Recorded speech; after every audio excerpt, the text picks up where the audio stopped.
자, 그러면은 오늘 본문에 나오는 말씀 속에 예수님은 어떻게 하셨는지 먼저 21절 말씀을 보시기를 바랍니다.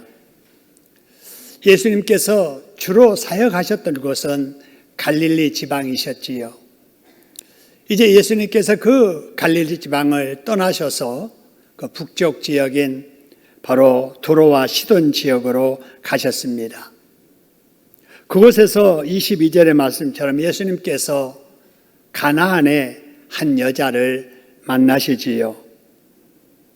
그 여인의 딸은 22절의 말씀처럼 흉악한 귀신에 들렸습니다. 여러분, 사람에게 귀신이 들어가면 어떻게 되는지를 여러분 대충 아실 거예요. 말씀으로 그것을 정리해 보면 마가복음 5장 15절에는 멀쩡한 사람에게 귀신 들어가게 되니까 정신이 온전하지 않습니다. 혼란해집니다. 그래서 하는 행동이 불안해지고요. 엉뚱한 행동을 자기도 모르게 하게 됩니다. 남이 볼 때도 엉뚱한 짓을 하고 생각지도 않는 이상한 말을 계속해서 짓거리고 소리를 지르지요.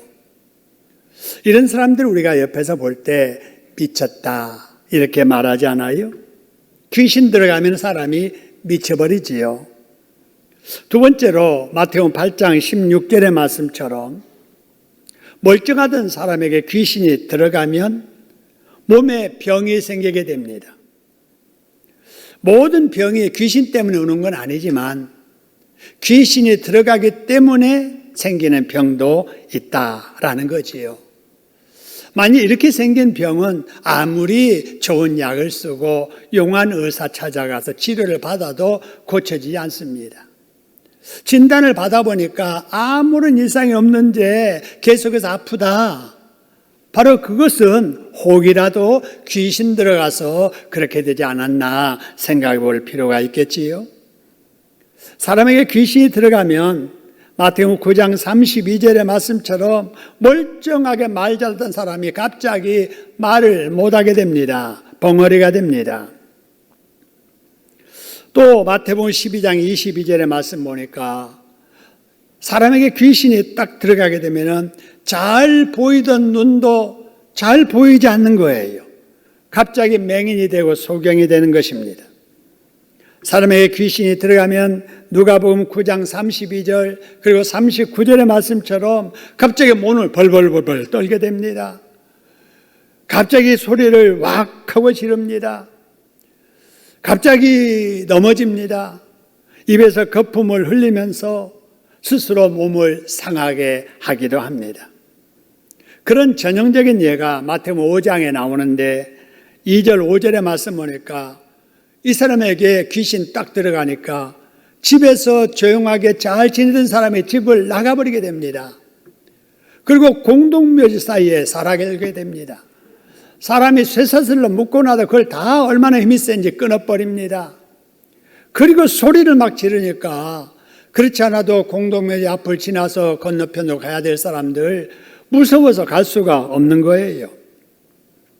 여러분, 어쨌든 누구에게든지 귀신 들어가면 그 인생 완전히 망가지게 됩니다.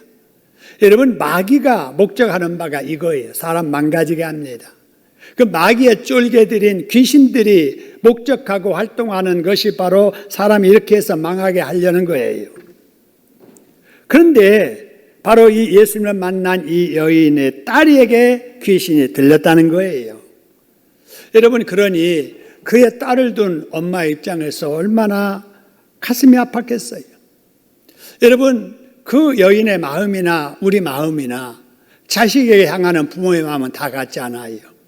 자식을 위해서라면은 그 어떤 일이라도 할 수 있는 그런 마음, 눈이라도 빼주고 싶고 대신 아파주고 싶은 게 부모의 심정이지 않아요?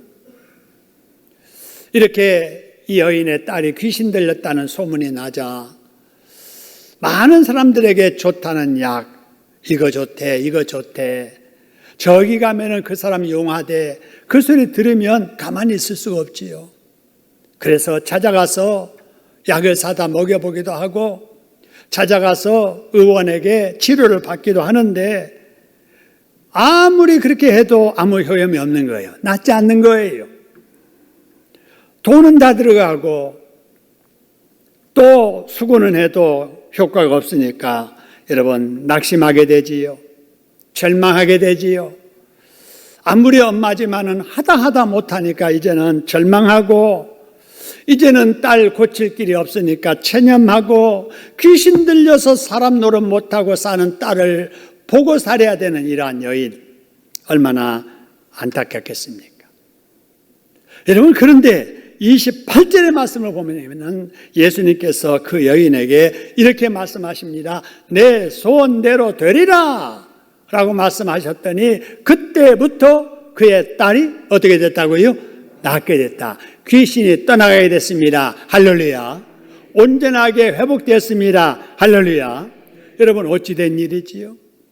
아니, 약서도 안 됐는데 용하다는 의원들 찾아다니면서 아무리 치료받아도 안 됐는데 어찌해서 이 여인에게 바로 예수님께서 내 소원대로 되리라고 말씀을 하셨는가?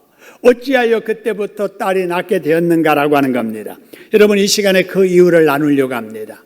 여러분, 그 이유를 깨닫고 우리도 그렇게 하기만 하면 여러분, 이 딸에게 일어난 일이 여러분에게도 일어나게 될 줄로 믿으시기를 소원합니다. 여러분, 우리에게 힘들게 하는 일들이 많이 있지요. 여러분, 우리를 힘들게 하는 질병 문제가 많이 있잖아요. 지금도 투병 생활하고 몸이 약해서 힘들어하신 분들 많이 계시잖아요. 생활 속에 문제가 많지요. 관계 때문에 여러 가지 어려움이 많지요. 그 자식 문제 때문에 힘들어하는 부모님들 많이 있잖아요. 여러분, 이런 모든 문제들도 우리 하나님께서 이 여인의 문제 해결해 주시듯이 해결해 주실 줄로 믿으시기를 소원합니다. 그렇게 해주실 우리 하나님께 박수로 감사드리겠습니다. 감사합니다. 자, 그러면은 이 여인은 어떻게 해서 이 문제를 해결받게 됐을까? 그 이유를 오늘 말씀을 통해서 쭉 한번 살펴보지요. 첫 번째, 여러분, 이 여인이 예수님의 소식을 들었기 때문입니다. 할렐루야. 누구의 소식을 들었다고요? 예수님의 소식. 여러분, 소문 듣고 소식 들어도 잘 들어야 됩니다.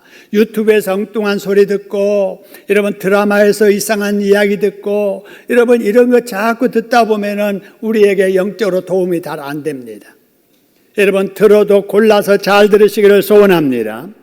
여러분, 예수님은 죽은 자도 살리신데 이 소식을 들은 거예요. 예수님은 귀신도 쫓아내시는 분인데 이 소리에 귀가 번쩍 뜨인 겁니다. 어떤 병도 고쳐주시는 분이 예수님이시되 어떤 문제든 다 해결해 주신데, 여러분, 이 소식, 이 기쁜 소식, 이 소망의 소식, 복음을 이 여인이 들은 것입니다. 할렐루야. 여러분, 문제 해결은 어디서부터 시작되느냐? 예수님의 소식을 듣는 데서부터 시작됩니다. 할렐루야. 여러분, 그렇다면 우리도 보세요. 지금 우리가 예수 믿어 구원받아서 이렇게 하나님의 축복 속에 사는 이유가 예수의 소식을 들었기 때문인 줄로 믿습니다. 내가 알지 못했던 그 예수에 대한 소식을 어느 순간에 누구인가로부터 들을 때에 내 마음속에 믿음이 생기고, 그래서 예수를 믿게 되고, 그래서 구원받고 우리가 하나님의 자녀가 된 줄로 믿습니다. 그렇다면 여러분, 우리도 예수님의 소식 들어서 이 복을 받았다면 아직도 예수님의 소식을 알지 못하는 사람들에게 예수님의 소식을 들은 우리들이 그들에게 전해줘야 될 줄로 믿습니다. 이게 전도입니다. 이게 선교인 줄로 믿습니다. 이게 바로 교회가 해야 될 사명입니다. 교회가 존재하는 목적입니다. 우리가 이 땅에 사는 바로 소명이기도 합니다. 여러분, 이 세상에 사는 날 동안에 어디 가서 누구를 만나든지 예수님의 소식 전하는 여러분 되시기를 주님의 이름으로 축원합니다. 여러분, 생전 처음 만난 사람이라도 반갑습니다. 예수 믿으십니까? 먼저 물어야 돼요. 믿는다고 하면은 잘하셨습니다. 잘 믿으세요. 출석하는 교회 주의 사자에게 인정받게 신앙생활 하세요. 성도들에게 존경받게 신앙생활 하세요. 그게 복된 일입니다 라고 여러분 전하는 여러분 되시기를 주님의 이름으로 축원합니다. 예수 믿으십니까? 안 믿어요. 아이고, 이 좋은 예수를 왜 안 믿습니까? 저도 사실은 안 믿었는데 제가 예수 믿고 나서부터 이렇게 됐습니다. 형제님도 당신도 예수 믿고 구원받고 예수 믿고 복 받으세요 라고 여러분 격려하는, 전도하는 여러분 되기를 주님의 이름으로 축원합니다. 여러분, 예수님의 소식, 이게 복음, 이 복음이 여러분 문제 해결의 시작입니다. 할렐루야. 그러면은 이 여인이 예수님의 소식을 듣고 그 다음에 어떻게 했느냐? 22절의 말씀처럼 이 여인이 예수님의 소식을 들을 뿐만 아니라 예수님을 찾아가게 됩니다. 할렐루야. 예수께 나온 거예요. 여러분, 사람이 예수님에 관한 소식을 듣는 것은 문제 해결자가 누구인지를 아는 단계입니다. 아, 그래? 예수님 믿으면 문제 해결되겠네? 이렇게 지식적으로 아는 단계예요. 근데 안다고 해서 문제가 해결되는 건 아니잖아요. 알았으면 어떻게 해야 되느냐? 여러분, 그 예수님을 만나러 가야 됩니다. 할렐루야. 만나러 가야 되는 거예요. 여러분, 우리가 코로나의 엄중한 상황에서도 연휴 중에서도 우리가 이 자리에 나온 이유가 무엇입니까? 예수님의 소식을 또 듣고 싶어서 예수 만나러 이 자리에 나오신 줄로 믿으시기를 소원합니다. 우리 예수님께서 기뻐하실 줄로 믿습니다. 여러분, 잘 오셨습니다. 할렐루야.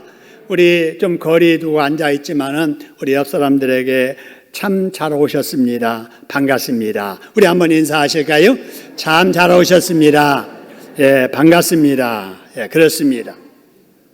여러분, 다음으로 이 여인에게 문제가 해결되는 세 번째 이유는 이 여인은 예수님의 소식을 들을 뿐만 아니라 예수님을 찾아갈 뿐만 아니라 22절의 말씀처럼 예수님을 향하여서 뭐라고 했느냐? 주 다윗의 자손이여, 나를 불쌍히 여겨 주소서. 내 딸이 흉악한 귀신에 들렸습니다 라고 소리를 질렀기 때문에 그렇습니다. 할렐루야.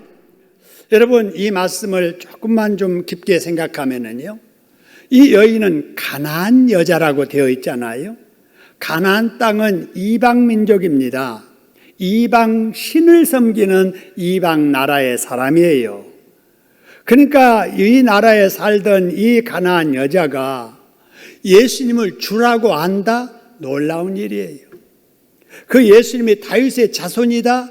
놀라운 일입니다. 여러분, 이 여인은 자기 주변에서 이렇게 전해지는 그 여러 가지 예수님에 관한 소문을 듣고 마음속에 그 예수님이야말로 진짜 우리의 주인 되시는 분이시로구나. 그 예수님이야말로 유대인의 바로 정통을 이은 하나님의 메시아로구나 하는 것을 마음에 믿은 것입니다. 할렐루야. 여러분, 우리 주변에도요, 여러분 교회 지금 나오진 않아도 예수 믿지 않는다고 지금 그렇게 하고 있어도 여러 소문들을 방송해서 또한 여러 가지 사람들의 전도서를 듣고 아, 예수님이 바로 하나님이시구나. 그 예수님이 십자가에 죽으신 것이 사람의 죄 때문에 죽으셨구나 라는 것을 지식적으로 아는 사람들이 많이 있습니다. 할렐루야. 바로 이런 사람들에게 예수의 복음의 소식을 전하게 되면은 아는 지식이 성령의 능력을 받아서 믿음으로 변하게 될 줄로 믿으시기를 소원합니다. 그래서 전도가 필요하고 그래서 선교가 필요한 것입니다. 근데 또 놀라운 사실은 속으로 그렇게 알고 있을 수는 있지요. 근데 문제는 여러 사람 앞에서 공개적으로 주 다윗의 자손이여, 나를 불쌍히 여기소서, 내 딸의 흉악한 귀신에 들렸습니다 라고 소리를 질렀다는 것입니다. 할렐루야. 여러분, 왜 소리를 질렀을까요? 자기가 왔다는 것을 알리고 싶으셔서 예수님 저 왔습니다 해서 예수님을 부르는 거예요. 그러고 나서 내가 왜 왔는지 뭘 원하는지를 그 예수님께 알리고 싶어서 내 딸이 흉악하게 귀신 들렸습니다. 나를 불쌍히 여기셔서 내 딸을 고쳐주세요 라고 이렇게 예수님에게 하소연했다는 것입니다. 할렐루야. 여러분, 우리도 그런 자세로 교회에 나와서 예배 드려야 될 줄로 믿습니다. 그래서 여러분, 예배당에 가장 먼저 오시면 주 다윗의 자손이요 라고 이렇게 부르듯 주님, 세상에서 주님을 떠나 살던 죄를 짓던 제가 주님 앞에 찾아 나왔습니다. 주님, 저를 불쌍히 여기시고 문제 가지고 나왔사오니 문제를 해결해 주시옵소서. 이 시간 만나 주시옵소서. 여러분 소리 지르시기를 주님의 이름으로 축원합니다. 여러분 부르짖듯 여러분 하나님 앞에 나와서 기도할 때 우리 하나님은 오냐 잘 왔다. 너에게 그런 문제가 있느냐? 알았다. 내가 도와줄게. 이 시간에도 말씀을 들을 때에 은혜 줄게 라고 대답해 주실 줄로 믿습니다. 여러분 이 여인에게 이런 모습을 우리가 본받아야 되고요. 여러분 그런데 이 여인이 예수님의 소식 들었지요. 예수님께 찾아왔지요. 예수님께 소리 질렀잖아요. 그렇다고 문제가 해결됐나요? 아닙니다. 여러분 그런데 예수님께서는 뭐라고 이렇게 반응하시냐면은 그렇게 소리를 지르는데도 불구하고 예수님께서 아무 대답을 안 하십니다. 아무 반응을 안 하세요. 이때 이 여인이 마음속에 무슨 생각이 들었을까요? 혹시나 하고 왔더니 역시나네. 예수님도 나를 무관심하게 여기시는구나. 나를 무시하는구나. 이럴 줄 알았으면 차라리 오지나 말걸. 괜히 헛수고했다. 여러분 이렇게 생각하고 그 자리에서 돌아섰다면 어떻게 됐을까요? 그녀는 마지막 기대했던 기대마저도 무너지면서 더 큰 실망감으로 더 비참하게 살아야 했을 것입니다. 그러나 이 여인은 그러지 않았습니다. 예수님께서 아무 대답도 안 하셔도 문제가 예수님께 있는 것이 아니라 자신에게 있는 줄로 알고 더 크게 소리를 지르는 거예요. 다윗의 자손이요, 나를 좀 불쌍히 여겨주세요. 저의 딸이 흉악한 귀신에 들렸습니다. 제발 좀 고쳐주세요 라고 소리를 계속 지릅니다. 그러자 23절에 보니까 제자들이 너무 시끄러운 거예요. 너무 귀찮은 거예요. 그래서 예수님에게 예수님 제발 저 여자 무슨 한마디라도 하셔서 좀 소리 지르지 않고 가게 좀 해주세요 라고 이렇게 말씀하지요. 그러자 예수님께서 그 말씀을 들으시고 나서 뭐라고 말씀하시느냐? 24절에 보니까 나는 이스라엘 잃어버린 양 외에 다른 데로 보내심을 받지 않았다 이렇게 말씀하시죠. 무슨 말씀이지요? 저런 가난한 사람, 이방인들에게는 관심이 없다라는 거예요. 너 같은 사람에게는 관심 없으니 제발 소리 지르지 말고 가라라는 거예요. 여러분 이 말을 듣습니다. 지금 이 여인이 예수님의 이런 말을 듣고 얼마나 기분 나빴겠어요. 아니 좀 관심을 가져주지, 불쌍히 여겨주지. 예수님 사랑 많다고 해서 왔는데, 무슨 문제든지 해결해 준다고 해서 왔는데 어떻게 저럴까? 자존심 상하는 말이잖아요. 어떻게 보면 모욕적인 말이잖아요. 여러분 이 말을 들은 이 여인이 예수님께 뭐라고 대답을 했을까요? 여러분 보통 사람 같으면 기분 나쁜 말 들으면은 기분 나쁜 말로 응수하지요. 욕을 하는 말 들으면은 같이 욕하고 대응하지요. 그런데요, 25절에 보니까 이 여인은 예수님의 말씀에 한마디도 토달지 않습니다. 그래서 뭐라고 말하느냐? 제가 어떤 말을 들어도 좋으니 주여 제발 저를 도우셔서 흉악한 귀신들은 제 딸을 좀 고쳐주세요 라고 하면서 예수님께 앞에 딱 와서 엎드려서 절하는 것입니다. 여러분 이 여인이 예수님께 이 정도로 하면 무관심하셨던 예수님도 마음을 여시고 관심을 보이실만 하잖아요. 그런데 26절에 보니까 예수님께서 더 심한 말씀하세요. 뭐라고 말씀하시느냐? 자녀의 떡을 취하여 누구에게 던짐이 마땅하지 아니하다 그래서요? 개들에게.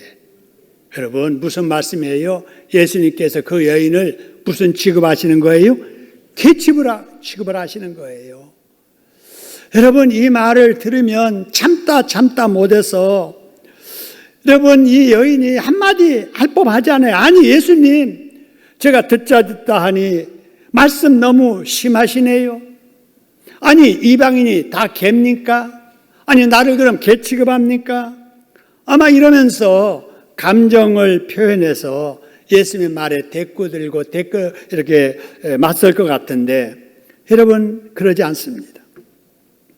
그 여인이 뭐라고 말하는가 보세요. 개 취급을 하는 그 말을 듣고 27절에 보니까 예수님 옳소이다. 예수님 말씀 그렇게 하실 수 있습니다. 저는 사실 개만도 못한 사람입니다. 하지만 개들도 주인이 먹다만 상에서 떨어지는 찌꺼기 부스러기라도 먹지 않아요. 저 개 취급해도 좋으니 주님의 은혜 부스러기 은혜라도 베푸셔서 흉악한 귀신 든 제 딸을 제발 고쳐주세요 라고 하면서 하소연 합니다. 할렐루야. 여러분 이 말을 들은 이 여인의 말을 들은 예수님이 깜짝 놀라십니다. 감동하신 거지요. 이방인 중에 이런 믿음을 가진 사람이 있다니 깜짝 놀랍니다. 그래서 하신 말씀이 28절에서 여자여 무엇이 크도다 그래서요? 내 믿음이 크도다. 할렐루야. 내 믿음이 크도다. 여러분 우리가 주님 앞에 내보여야 될 것이 무엇입니까? 여러분 우리의 믿음을 드러내서 보여야 됩니다. 할렐루야. 방해가 있어도 자존심이 상해도 여러분 하나님 앞에 무릎 꿇고 절하며 나의 문제를 믿음 실어서 고백할 수 있는 이런 믿음이 저와 여러분에게 충만하기를 주님의 이름으로 축원합니다. 그래서 그 믿음 크신 것을 보신 주님께서 하신 말씀이 내 소원대로 되리라. 할렐루야. 소원대로 되리라. 그 결과 그때로부터 그의 딸이 어떻게 됐다고요? 낫게 되었다. 귀신 떠나게 됐습니다. 할렐루야. 미친 사람 정상으로 돌아왔습니다. 할렐루야. 이 어머니의 마음 소원이 성취된 것입니다. 할렐루야. 여러분 예수님은 무슨 문제든지 해결해 주시는 분이라는 것을 믿는 믿음이 이 기적을 일어나게 한 줄로 믿습니다. 믿음을 방해하는 자존심 내려놓고 주님만 의지하는 믿음이 이런 응답을 받게 된 줄로 믿습니다. 자식의 행복을 위한 어머니의 믿음이 그 딸을 이렇게 구해낸 줄로 믿으시기를 소원합니다. 믿음을 방해하는 감정이 침으로 오를 때에도 끝까지 주님을 신뢰하는 믿음이 이런 결과를 낳게 된 줄로 믿습니다. 예수님은요 지금도 이런 여인 같은 믿음의 사람을 찾으십니다. 할렐루야. 해결하지 못하고 안고 힘들고 살아가는 문제들이 여러분 우리에게 많이 있잖아요. 이 시간에 문제 없는 사람이 누가 있습니까? 여러분 귀신 들린 딸의 문제를 안고 있었던 그 여인처럼 저에게도 문제 많고 여러분에게도 문제 많잖아요. 내 사명에 문제가 있습니다. 내 신앙에 문제가 있습니다. 내 장래의 자녀의 문제가 있습니다. 당장 우리 경제적인 문제가 있습니다. 찾아온 불편한 몸의 질병 문제, 건강 문제, 장래 문제. 여러분 문제가 한두 가지가 아니잖아요. 이런 문제를 우리가 어떻게 해결할 수 있을까요? 참는다고 해결할까요? 운다고 해결할까요? 힘쓴다고 해결할까요? 아니에요. 예수 믿어야 해결될 줄로 믿으시기를 주님의 이름으로 축원합니다. 예수 믿고 문제를 주님의 손에 올려드리고 믿음씨로 간구할 때 이런 기적이 일어나게 될 줄로 믿으시기를 소원합니다. 왜냐하면 우리가 안고 있는 모든 문제의 해결자는 우리 예수님이시기 때문에 그렇습니다. 할렐루야. 그렇다면 우리가 반드시 새겨야 할 것이 하나 있습니다. 그것이 무엇인가?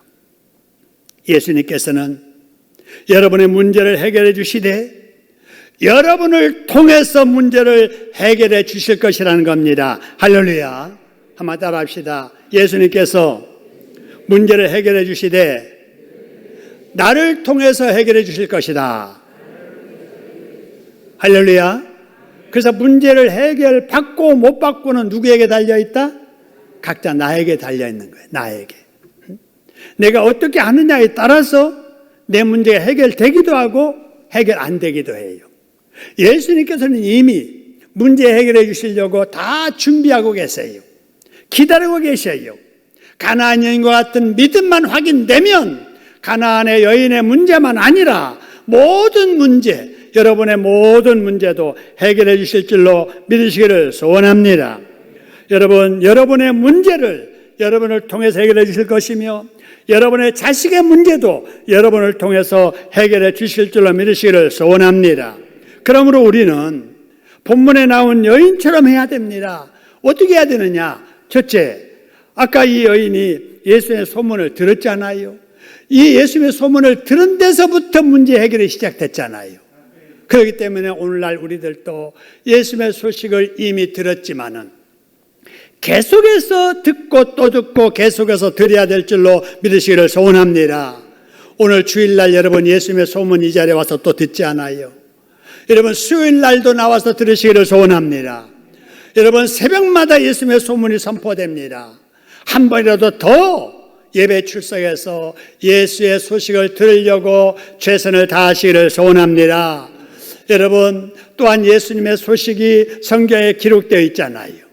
눈으로 읽음으로 우리가 예수님의 소식을 듣는 거예요. 여러분 성경을 쓰고 계시잖아요.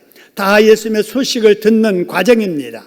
방법이 쓰든지 읽든지 듣든지 여러분 한 번이라도 더 예수님의 소식을 들으려고 애쓰는 사람에게 믿음의 응답의 역사가 나타나는 줄로 믿으시기를 소원합니다. 두 번째로 이 여인 보세요. 예수님께 여러분 나오는 믿음이 있었잖아요. 여러분 문제 해결의 믿음은 살아있는 믿음이에요. 지식으로만 알고 있는 믿음 아니에요. 가만히 앉아있는 믿음 아니에요. 마음속에 품고 있는 믿음 아니에요. 여러분 우리가 뭔가를 알고 그것을 믿고 뭔가 소원이 가슴에 있다면 여러분 뭔가 그것을 입으로 표현해야 됩니다. 할렐루야. 예수님 앞에 나와서 나의 그 믿음을 드러내 보여야 되는 거예요. 그러다가 여러 가지 방해되는 일들이 많이 있지요. 감정 상하고 자존심 상하는 그런 일들도 있습니다.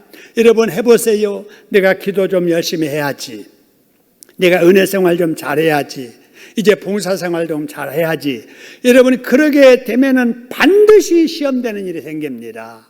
방해되는 일이 생겨요. 마음 상하는 일이 생깁니다. 그럴 때 그냥 그렇다고 주저하면은 절대로 그 신앙 단계를 올라서지 못합니다. 하다 말고 주저하고 하다 말고 주저 말고 그 자리에 머문 거예요. 이 여인 보세요. 예수님 찾아갔잖아요. 소리 질렀잖아요. 아무 반응 안 하십니다. 여러분 산을 향하여 소리를 질러도 메아리 쳐서 되돌아오는 법인데 예수님에게 찾아가서 다윗의 주 예수여 나를 불쌍히 여기셔서 아무리 소리 질러도 반응도 안 하시는 그 모습을 보면서 마음이 상했고 자존심 상했고 기분 감정 상했지만 그걸 누르고 문제 해결 받으려고 자식 문제 해결하려고 주님 앞에 딱 가서 무릎 꿇고 믿음 실로 자기의 소원을 고백할 때 여러분 문제가 해결됐음을 믿으시기를 소원합니다. 여러분 가나안의 여인이 받았던 문제 해결의 경험을 여러분도 받을 수 있기를 주님의 이름으로 축원합니다.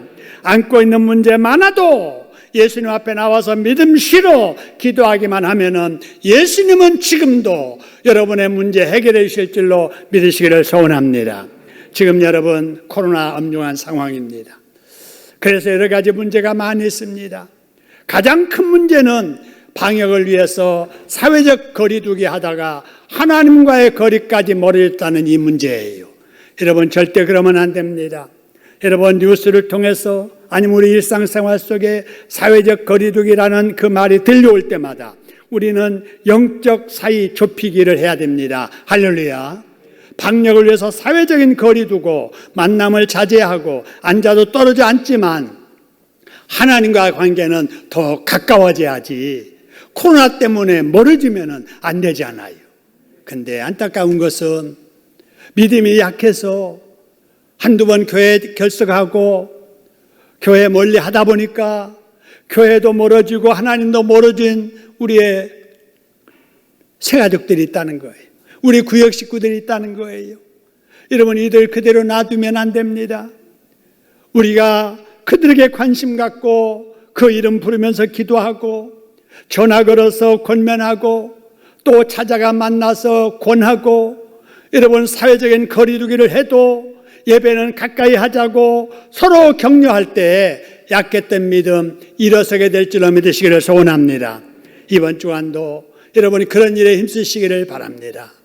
여러분, 이번 주간도 가나안 여인처럼 주님 앞에 엎드려서 여러분의 문제, 여러분의 자녀 문제, 어떤 문제든지 믿음으로 간구하다가 응답받고 해결받으시기를 주님의 이름으로 축원합니다. 여러분의 질병도 고침받기를 주님의 이름으로 축원합니다. 관계 문제, 경제 문제, 장래 문제까지라도 다 해결받기를 주님의 이름으로 축원합니다. 그래서 결실의 이 가절에 여러분의 땀에 수고하는 일의 열매도 풍성하고 여러분의 믿음의 기도의 열매도 풍성하는 복된 가을 되기를 주님의 이름으로 축원합니다.